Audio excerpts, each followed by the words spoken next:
Hey guys, so if you're looking to reset your PS4, this will show you how to do it.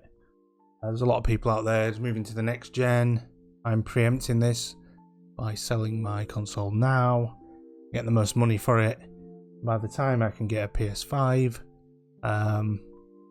yeah, I will have already got rid of mine. I'll be using my Xbox in the meantime. So this is a quick video on how to do this. You want to go to settings.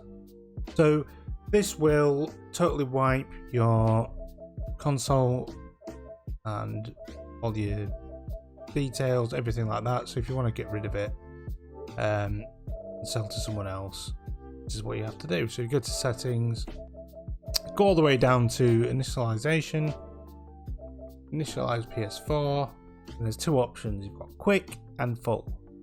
Quick one will delete all data and users, details, etc.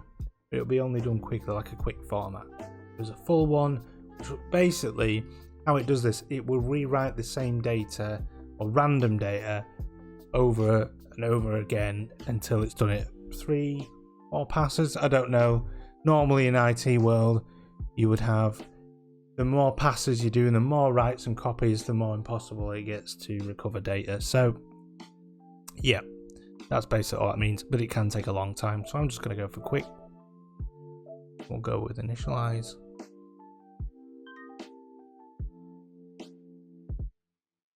Yeah, we'll just go ahead with that.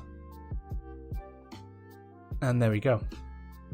Now after it's finished doing what it's doing, you're ready to go and sell it. And hand it over and it's deleted all your data. Again, if it's a full wipe, it'll take some time.